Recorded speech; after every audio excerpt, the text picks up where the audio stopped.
Hello guys! இன்னைக்கு என்ன பார்க்க போறோம் அப்படின்னு பார்த்தோம்னா, நம்ம வந்து ஜெனரல் ஸ்டடீஸ் தான் டிஸ்கஸ் பண்ண போறோம். ப்ரீவியஸ் இயர் கொஸ்டின் பேப்பர்ஸ் ஓகேவா? ஸோ ஆல்ரெடி வந்து ப்ரீவியஸ் இயர் கொஸ்டின் பேப்பர்ல நம்ம தமிழ் கம்ப்ளீட் பண்ணியாச்சு. ஜெனரல் ஸ்டடீஸ்ல ஒரு 25 கொஸ்டின்ஸ் நம்ம படிச்சாச்சு. ஸோ இப்போ என்ன பார்க்க போறோம் அப்படின்னு பார்த்தோம்னா, நெக்ஸ்ட் 25 கொஸ்டின்ஸ் வந்து நம்ம இந்த வீடியோல டிஸ்கஸ் பண்ணலாம். ஓகேவா? ஸோ இன்னும் நான் பார்க்கல, படிக்கல அப்படின்றவங்களும் நம்மளுடைய பிளேலிஸ்ட்ல இருக்கு, போய் செக் பண்ணி பாருங்க. So Tamil and general studies and maths வந்து தனித்தனியா இண்டிவிஜுவலா போட்டிருக்கோம். ப்ளஸ் வந்து பார்த்தீங்க அப்படின்னா, தமிழ்லையும் நம்ம வந்து இலக்க பாட்டு எல்லாமே புக் பேக் கொஸ்டின் தனித்தனியா போட்டிருக்கோம். எல்லாமே பிளேலிஸ்ட்ல இருக்கு. நீங்க போய் செக் பண்ணி பாருங்க. படிக்காதவங்க அதையும் படிச்சுட்டு வந்துருங்க. ஓகேவா? ஸோ இப்போ என்ன டிஸ்கஸ் பண்ண போறோம் அப்படின்னு பார்த்தோம்னா, நெக்ஸ்ட் ஒரு 25 கொஸ்டின்ஸ். இப்போ நம்ம படிக்கிறது வந்து பார்த்தீங்கன்னா, 6th கொஸ்டின் பேப்பர் டிஸ்கஸ் பண்ணிட்டு இருக்கோம். ஓகேவா? 5 கொஸ்டின் பேப்பர் ஃபுல்லா முடிச்சாச்சு. ஓகேவா? ஸோ இதுல ஃபர்ஸ்ட் கொஸ்டின் பார்த்தீங்க அப்படின்னா, தமிழ்நாட்டில் 8ஆம் நூற்றாண்டு மற்றும் 13ஆம் நூற்றாண்டுகளுக்கு இடையில் ஐநூற்றவர் என்பவர் யார் அப்படின்றதான் கொஸ்டின். தமிழ்நாட்டில் 8ஆம் நூற்றாண்டு மற்றும் 13ஆம் நூற்றாண்டுகளுக்கு இடையில் ஐநூற்றவர் என்பவர் யார்? ஆப்ஷன் ஏ குதிரைப்படை, ஆப்ஷன் பி காலாட்படை, ஆப்ஷன் சி வணிகர் சங்கங்கள், ஆப்ஷன் டி கப்பற்படை. ஸோ இதுல தமிழ்நாட்டில் 8ஆம் நூற்றாண்டு 13ஆம் நூற்றாண்டுக்கு இடையில இருந்த ஐநூற்றவர்கள் யாரு? ஆப்ஷன் சி வணிகர் சங்கங்கள். ஆப்ஷன் சி தான் என்னது அப்படின்னா கரெக்டான ஆன்சர்.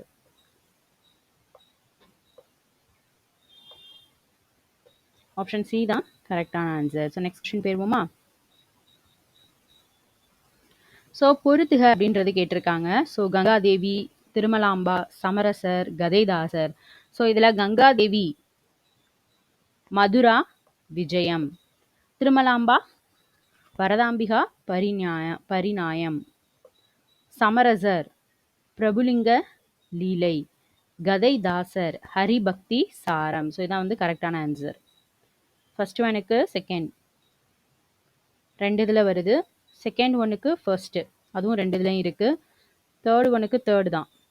அப்போ ஆப்ஷன் சி தான் கரெக்டான ஆன்சர். ஓகேவா? So next question.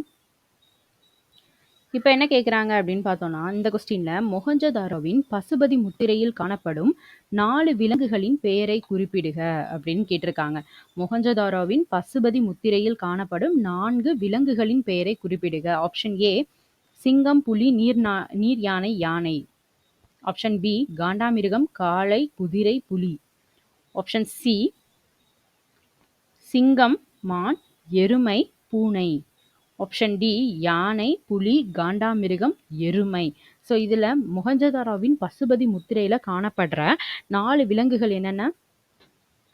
Option D யானை, புலி, காண்டாமிருகம், எருமை. ஆப்ஷன் டி தான் எது அப்படின்னா கரெக்டான ஆன்சர். ஓகேவா? ஸோ இதில் பார்த்தீங்க அப்படின்னா, இந்த முத்திரை வந்து பார்த்தீங்கன்னா சோப்பு கல் வச்சு தான் என்ன செஞ்சுருக்காங்க. ஓகேவா? 3.5 சென்டிமீட்டர் அதோட ஹைட் இருந்திருக்கு. 3.56 சென்டிமீட்டர் வந்து அகலம் இருந்திருக்கு. 0.076 சென்டிமீட்டர் நீள அகல தடிமன் இருந்திருக்கு. ஓகேவா? ஸோ அந்த சோப்பு கல் வச்சு தான் பண்ணியிருக்காங்க. அதில் சிந்து சமவெளி எழுத்துக்கள் இருந்திருக்கு. ரைட்டா?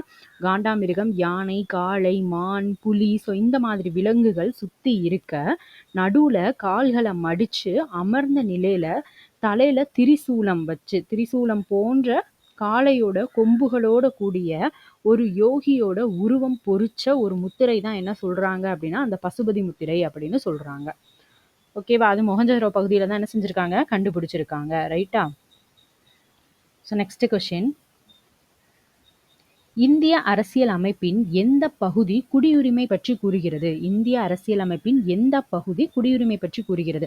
ஆப்ஷன் ஏ பகுதி 1, ஆப்ஷன் பி பகுதி 2, ஆப்ஷன் சி பகுதி 5, ஆப்ஷன் டி பகுதி 6. ஸோ இதில் அரசியலமைப்போட எந்த பகுதி குடியுரிமை பற்றி சொல்லுது? ஆப்ஷன் பி பகுதி 2. ஸோ இதுதான் என்ன செய்யுது, குடியுரிமை பற்றி நல்லா விவரிக்குது. அதாவது என்ன சொல்றாங்க அப்படின்னா, இந்திய குடிமக்களா யார் யாரை வந்து இந்திய குடிமக்களா அவங்க அக்செப்ட் பண்ணுவாங்க, யார் கருதப்படுவா, ஸோ இந்த மாதிரி அதுக்கு ரிலேட்டடாக இருக்கிற விதிகள். அதே மாதிரி அரசியல் அமைப்பு நமக்கு ஸ்டார்ட் பண்ணாங்கல்ல, அந்த டைம் யார் குடிமக்களா இருந்தாங்கன்ற வரையறையும் இதுல இருக்கு. ஓகேவா? ஸோ யார் யார் குடிமக்களா நம்ம வந்து அக்செப்ட் பண்ணிக்கிறோமோ அவங்கள பற்றின ஹிஸ்ட்ரி, அவங்களுக்கான என்ன சொல்லியிருக்காங்க விதிகள், ஸோ அது வந்து அந்த இதில் இருக்கும் அப்படின்றது சொல்லியிருக்காங்க. ஓகேவா? ஸோ ஆப்ஷன் பி தான் ஆன்சர். So next question. விரைவு நீதிமன்றங்கள் டேஷ் பரிந்துரையின் பேரில் ஏற்படுத்தப்பட்டிருக்கிறது. விரைவு நீதிமன்றங்கள் டேஷ் பரிந்துரையின் பேரில் ஏற்படுத்தப்பட்டிருக்கிறது. ஆப்ஷன் ஏ 11வது நிதி ஆணையம், ஆப்ஷன் பி உச்ச நீதிமன்றம், ஆப்ஷன் சி பாராளுமன்றம், ஆப்ஷன் டி நிர்வாக சீர்திருத்த குழு. விரைவு நீதிமன்றங்கள் டேஷ் பரிந்துரையின் பேரில் ஏற்படுத்தப்பட்டிருக்கிறது. ஆன்சர் என்ன? ஆப்ஷன் ஏ 11வது நிதி ஆணையம்.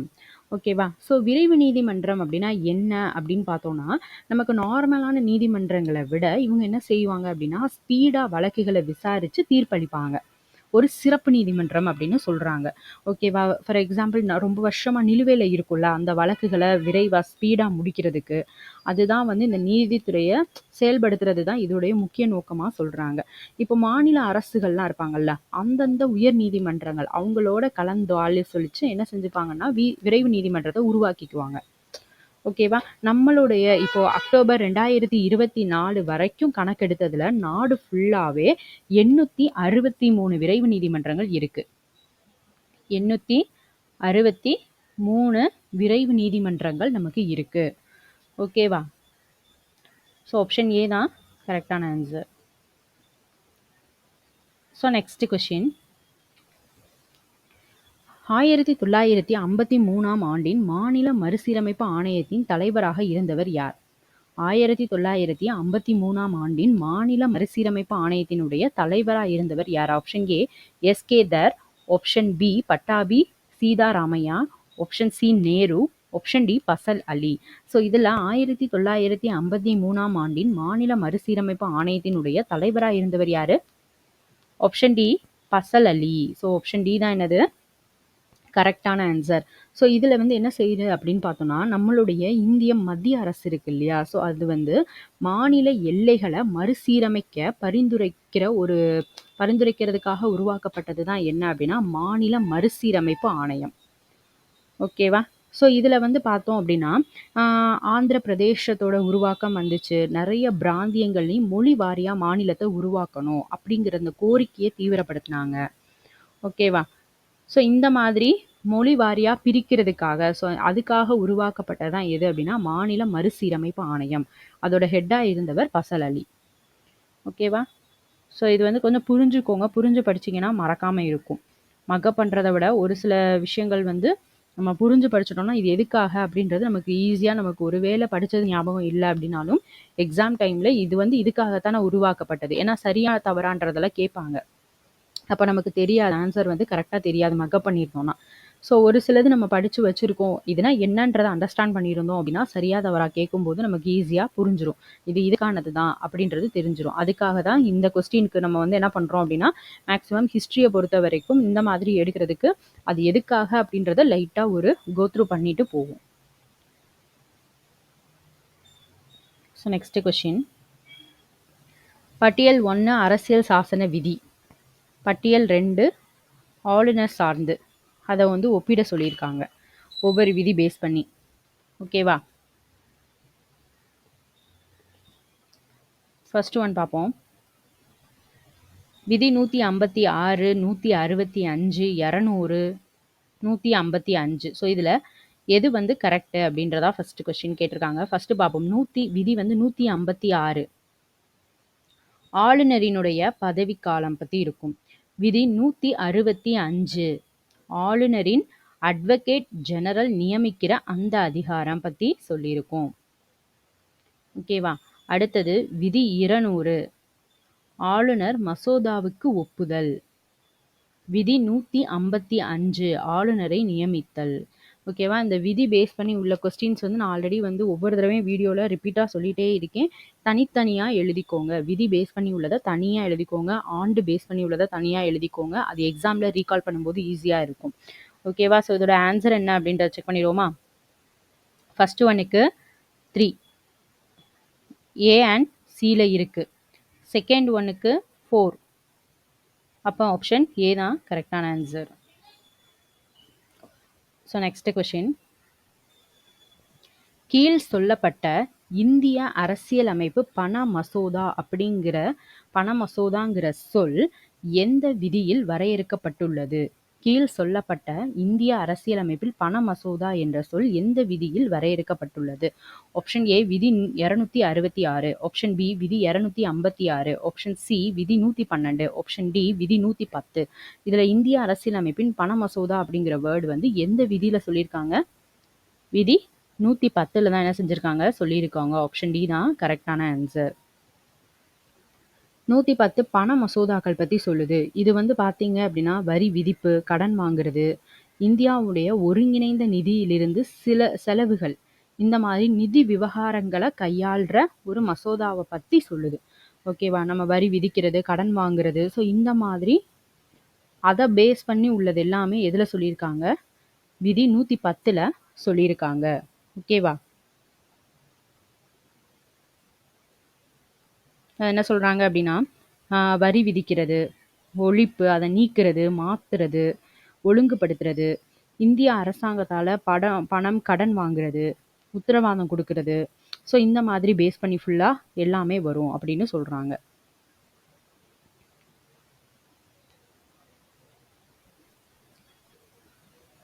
Okay, so next question.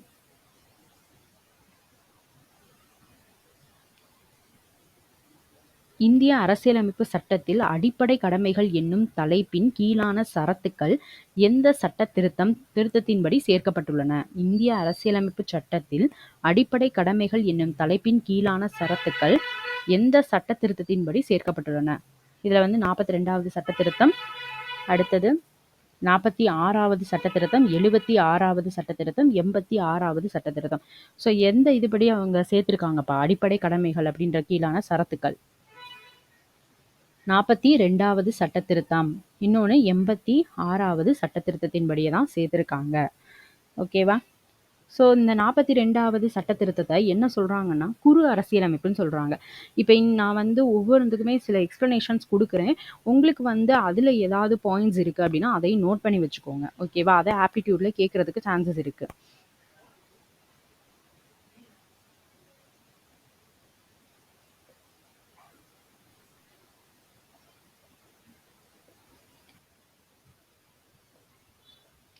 அப்போ இந்த 42வது திருத்தம் வந்து என்ன சொல்றாங்க அப்படின்னா குறு அரசியலமைப்பு அப்படின்னு சொல்றாங்க. இது வந்து பார்த்தோம் அப்படின்னா நிறைய மாற்றங்களை இதில் செஞ்சுருக்காங்க அப்படின்னு சொல்கிறாங்க. மேக்ஸிமம் வந்து மோஸ்ட்லி வந்து எதில் பண்ணியிருக்காங்கன்னா முன்னுரையில் பண்ணியிருக்காங்களாம். ஓகேவா? முன்னுரையில் நிறைய வந்து சில சொற்களை சேர்த்துருக்காங்களாம். அதில் என்ன அப்படின்னு பார்த்தோம்னா சமதர்மம், மதச்சார்பின்மை, தேசத்தின் ஒருமைப்பாடு, ஸோ இந்த மாதிரி சொற்களெல்லாம் என்ன செஞ்சுருக்காங்கன்னா முன்னுரையில் சேர்த்துருக்காங்க அப்படின்னு சொல்கிறாங்க. அதனால இதை வந்து என்ன சொல்கிறாங்கன்னா ஒரு குறு அரசியலமைப்பு அப்படின்னு கூட இந்த 42வது சட்ட திருத்தத்தை சொல்கிறாங்க. ஓகேவா? ஸோ இதுக்கு நான் ஜஸ்ட் ஒரு எக்ஸ்பிளனேஷன்ஸ் கொடுப்பேன். அது வந்து உங்களுக்கு அதில் ஏதாவது ஒரு கின்ஸ் எடுக்க முடிஞ்சிச்சு, நோட்ஸ் எடுக்க முடிஞ்சிச்சு அப்படின்னா அதை நோட் பண்ணி வச்சுக்கோங்க. ஆப்டிடியூட்ல மேபி நமக்கு கேட்க சான்ஸ் இருக்குது. ரைட்டா? நெக்ஸ்ட் 86வது சட்ட திருத்தம் அப்படின்னு பார்த்தோம்னா அது எதுக்கு அப்படின்னு பார்த்தோம்னா 6ல இருந்து 14 வயசுக்கு உட்பட்ட எல்லா குழந்தைகளுக்குமே இலவச கட்டாய கல்வியை என்ன செய்யணும் கொடுக்கணும் அப்படிங்கிற நோக்கத்தோடு உருவாக்கப்பட்டது தான் என்னது அப்படின்னு பார்த்தோம்னா 86வது சட்ட திருத்தம். சரியா? ஸோ இதுல வந்து பிரிவு 21A வந்து என்ன செஞ்சிருக்காங்க சேர்த்திருக்காங்க. ஓகேவா? பிரிவு 21A அப்படின்றது என்ன அப்படின்னு பார்த்தோம்னா 6ல இருந்து 14 வயசுக்குள்ள எல்லா குழந்தைகளுக்கும் இலவச கட்டாய கல்வியை அரசு கொடுக்கணும் அப்படிங்கிறது தான். ஓகேவா? ஸோ ஃபர்ஸ்ட்டும் ஃபோர்த்தும் தான் கரெக்டான ஆன்சர். அப்போ ஆப்ஷன் டி தான் என்னது அப்படின்னா கரெக்ட். ஓகேவா? ஸோ நெக்ஸ்ட் கொஸ்டின் போயிடுவோம்.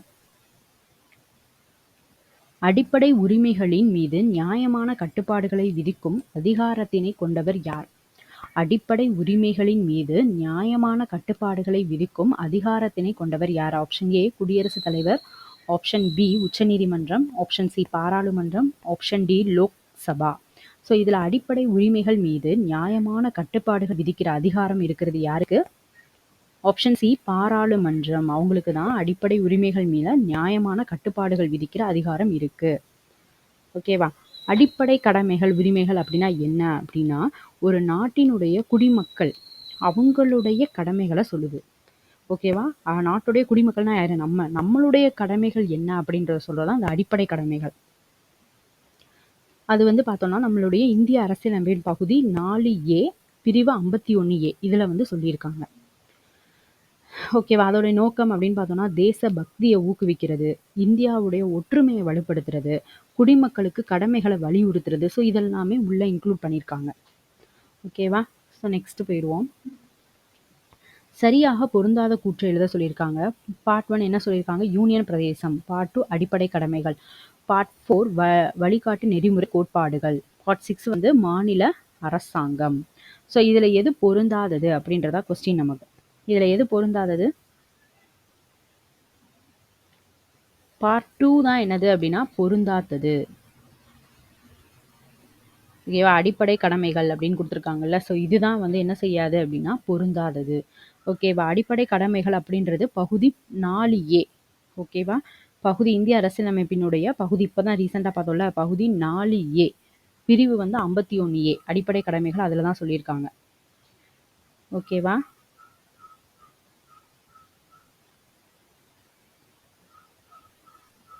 நாலு ஏவும்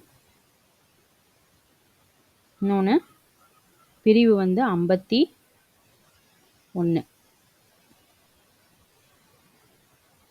51A இதில் தான் சொல்லியிருக்காங்க. ஓகேவா? So next question. இரண்டாவது ஐந்தாண்டு திட்டம் டேஷ் அதிக முன்னுரிமை அளிக்குது. இந்த கொஸ்டின் நமக்கு வந்து ரிப்பீட் கொஸ்டின் தான்.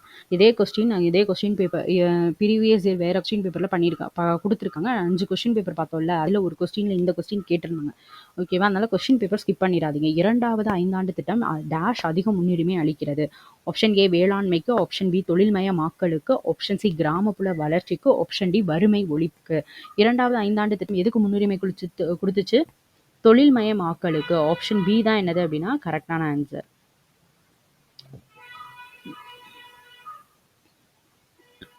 பொதுத்துறை விரைவான தொழில்மயமாக்கல். ஸோ இதுக்கு தான் என்ன செஞ்சது? கவனம் செலுத்தியது. அதில் வந்து குறிப்பாக வந்து கனரக தொழில்களுக்கு அதுக்கு தான் வந்து அதிகமான இம்பார்ட்டன்ஸ் கொடுத்தது. ஓகேவா?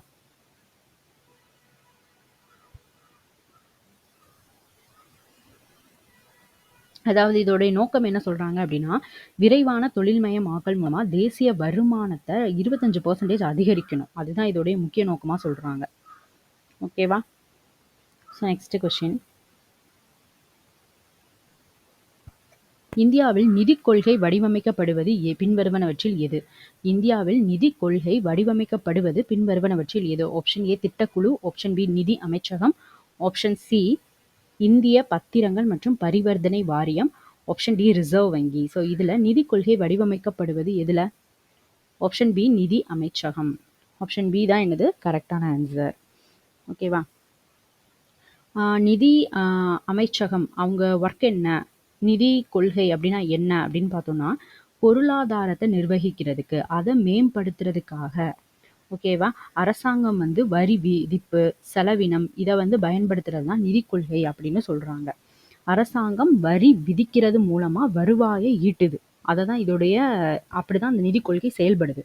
ஓகேவா? அரசாங்கம் வரியை விதிச்சு என்ன செய்யுது? வருவாயை ஈட்டுது.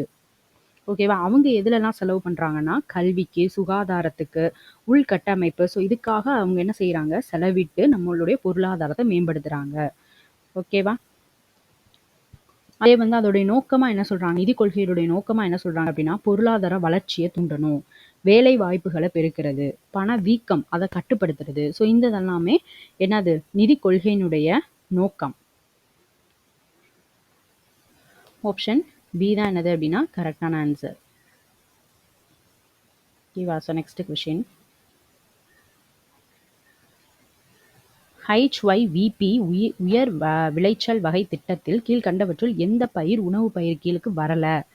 விளைச்சல் வகை திட்டத்தில் எந்த பயிர் உணவு பயிருக்கு கீழே சேர்க்கல அப்படின்னு பார்ப்போம். ஆப்ஷன் ஏ கோதுமை, ஆப்ஷன் பி கம்பு, ஆப்ஷன் சி சோளம், ஆப்ஷன் டி கரும்பு. ஸோ இதில் உணவு பயிர் கீழே எதை கொண்டு வரல? ஆப்ஷன் டி கரும்பு. இதான் என்ன செய்யலை?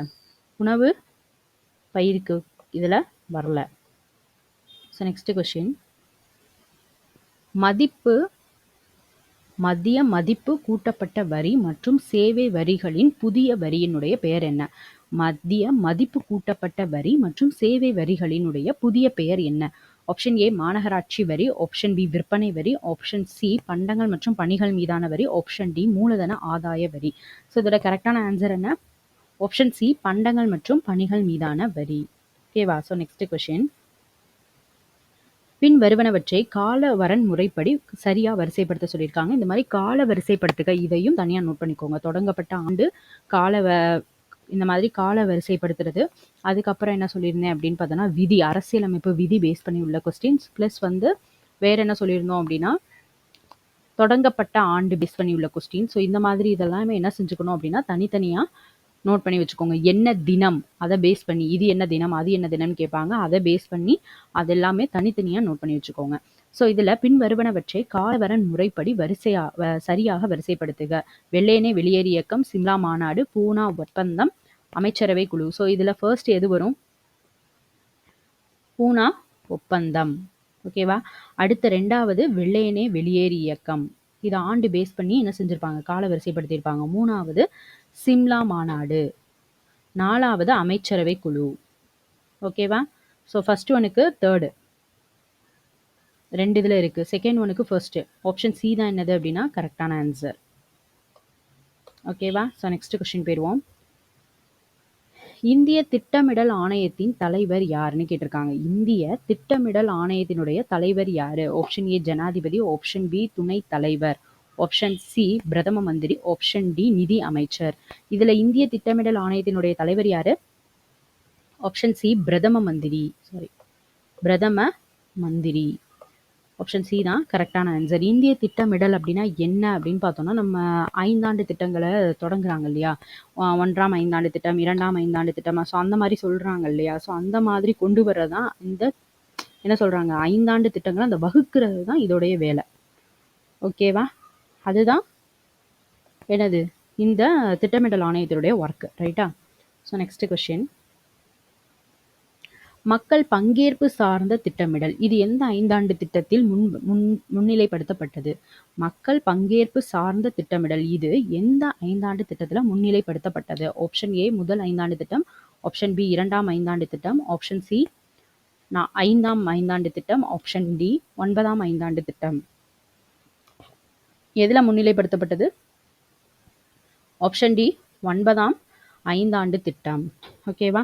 ஸோ இந்த 9ஆம் ஐந்தாண்டு திட்டத்தோட ஒர்க் என்ன அப்படின்னு பார்த்தோம்னா, வேலை வாய்ப்பை பெருக்கிறது, வறுமையை ஒழிக்கிறது. இதுக்காக விவசாயம், கிராமப்புற அந்த மேம்பாட்டுக்கு முன்னுரிமை கொடுக்கிறது. ஓகேவா? வேலை வாய்ப்பை பெருக்கணும், வறுமையை ஒழிக்கணும். இதுக்காக விவசாயம், கிராமப்புற மேம்பாட்டுக்கு என்ன செஞ்சது? முன்னுரிமை கொடுத்தது. ஓகேவா? விலைவாசி கட்டுப்பாட்டில் வச்சிருக்கோம், அதே டைம் வளர்ச்சியையும் அதிகரிக்கிறது. ஸோ இதெல்லாம் தான் 9ஆம் ஐந்தாண்டு திட்டத்துடைய நோக்கமா என்ன செய்யறாங்க சொல்றாங்க. ரைட்டா? Next question. சரியான வாக்கியத்தை தேர்க. 1857 கழகத்தை பல்வேறு வரலாற்று ஆசிரியர்கள் பல்வேறு பெயர்கள்ல சொல்லியிருக்காங்க. 1857 கழகத்தை பல்வேறு வரலாற்று ஆசிரியர்கள் பல்வேறு பெயர்கள்ல சொல்லியிருக்காங்க. ஃபர்ஸ்ட் ஒன், சர் ஜான் சீலி இதை இராணுவ கழகம் என கருதினார். செகண்ட் ஒன், வீர் சவர்கர் இதை இந்திய தேசிய சுதந்திர போர் அப்படின்னு பெயரிட்டார். Third one, ஆர்.சி.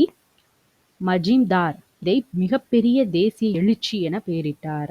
Fourth one, கே.எம். Panicker இதை சிப்பாய் கழகம் என அழைத்தார். ஸோ இதுல என்ன கேட்டிருக்காங்க? சரியான வாக்கியம் எதுன்னு தான் கேட்டிருக்காங்க. இதுல கரெக்டான சென்டென்ஸ் எது? செகண்ட் ஒன் தான். ஓகேவா? வீர் சவர்கர் இதை இந்திய தேசிய சுதந்திர போர் அப்படின்னு பெயர் கொடுத்தாரு. செகண்ட் ஒன் மட்டும்தான் என்னது கரெக்ட். ஆப்ஷன் பி தான் என்னது கரெக்டான ஆன்சர். ஓகேவா? இந்திய தேசிய சுதந்திர போர் அப்படின்றது என்னன்னா, பிரிட்டிஷ் ஆட்சியில இருந்து இந்தியாவை விடுவிக்கிறதுக்காக 1857 இருந்து 1947 வரைக்கும் நடந்த ஒரு பெரிய போராட்டம் தான் எது அப்படின்னு பார்த்தோம்னா 1857 ஒரு கழகம். ஓகேவா? So next question. Nehru Delhi உடன்படிக்கையை லியாகத் அலி கானுடன் கையெழுத்திட்ட தேதி எது? நேரு டில்லி உடன்படிக்கையை லியாகத் அலி கானுடன் கையெழுத்திட்ட தேதி. Option A 3 March 1947, option B 8 April 1950, option C 22 May 1952, option D 8 March 1953. இதுல நேரு டில்லி உடன்படிக்கை லியாகத் அலி கானோட கையெழுத்திட்ட தேதி என்னைக்கு? Option B April 8, 1950. ரைட்டா? ஸோ நெக்ஸ்ட், 1940 தனிநபர் சத்தியாகிரகம் செய்த முதல் சத்தியாகிரகி யார்?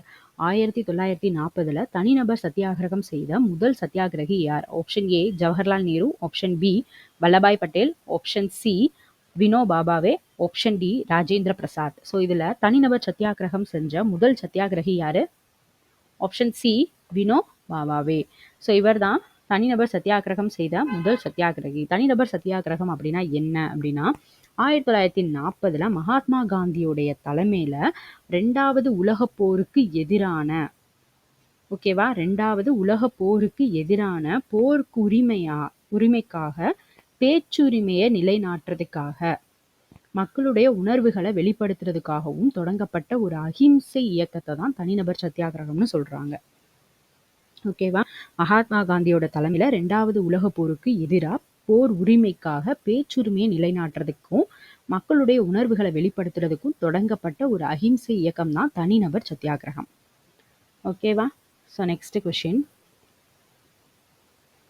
சுதேசி நீராவி கப்பல் கம்பெனி பதிவு செய்யப்பட்ட நாள். சுதேசி நீராவி கப்பல் கம்பெனி பதிவு செய்யப்பட்ட நாள். Option A October 2, 1906, option B October 16, 1906, option C November 2, 1908, option D November 12, 1908. So இதில் சுதேசி நீராவி கப்பல் கம்பெனி பதிவு செய்யப்பட்ட நாள் இன்னைக்கு ஆப்ஷன் பி அக்டோபர் 16, 1906. ஓகேவா so next question. Dash Deshbandhu சித்தராஞ்சன் தாஸின் தீவிர கூட்டாளி மற்றும் தேசிய கல்லூரியின் முதல்வராக பணியாற்றினார். டேஷ் தேஷ்பந்து சித்தராஞ்சன் தாஸின் தீவிர கூட்டாளி மற்றும் தேசிய கல்லூரியின் முதல்வராக பணியாற்றினார். Option A Lala Lajpat Rai, option B Aurobindo Ghosh, option C Annie Besant, option D சுபாஷ் சந்திர போஸ். இதுல யாரு தேஷ்பந்த் சித்தராஞ்சனுடைய தீவிர கூட்டாளி, யார் தேசிய கல்லூரியினுடைய முதல்வராக இருந்தவர்? ஆப்ஷன் டி சுபாஷ் சந்திர போஸ். ஓகேவா ஸோ நெக்ஸ்ட் கொஸ்டின். அகில இந்திய மாநில இடதுசாரிகளின் மக்கள் மாநாடு டேஷ் ஆண்டு நடைபெற்றது. அகில இந்திய மாநில இடதுசாரிகளின் மக்கள் மாநாடு டேஷ் ஆண்டு நடைபெற்றது. Option A 1935, option B 1936, option C 1938, option D 1939. So அதோட கரெக்டான ஆன்சர் என்ன? Option B 1936. ஓகேவா ஸோ நெக்ஸ்ட் கொஸ்டின். பின் வருபவர்களில் யார் 1890 இந்திய சமுதாய சீர்திருத்தவாதியை தொடங்கியவர்? பின் வருபவர்களில் யார் 1890 இந்திய சமுதாய சீர்திருத்தவாதியை தொடங்கியவர்? Option A Veeresalingam, option D KN Natarajan, option C KD Telang, option D Behramji Malabari. So இதில் யார் 1890 இந்திய சமுதாய சீர்திருத்தவாதியை தொடங்கினது யாரு? Option B KN Natarajan. ஓகேவா ஸோ இதோட நம்ம பார்த்தீங்க அப்படின்னா 150 கொஸ்டின் முடிஞ்சு இன்னும் ஒரு 25 கொஸ்டின் கம்ப்ளீட் பண்ணிட்டோம் அப்படின்னா 6th கொஸ்டின் பேப்பர் முடிஞ்சிடும். ஓகேவா நெக்ஸ்ட் மேக்ஸ் மட்டும் நம்ம பார்க்குற மாதிரி இருக்கும். ஜென்ரல் ஸ்டடீஸில் உள்ள கொஸ்டின் கவர் ஆயிடும். ஓகேவா நெக்ஸ்ட் வீடியோவில் அடுத்த 25 கொஸ்டின் நம்ம டிஸ்கஸ் பண்ணலாம். ஓகேவா ஸோ இது வரைக்கும் பார்க்காதவங்க பிளேலிஸ்ட்டை போய் செக் பண்ணி பாருங்கள். ஓகேவா தேங்க்யூ.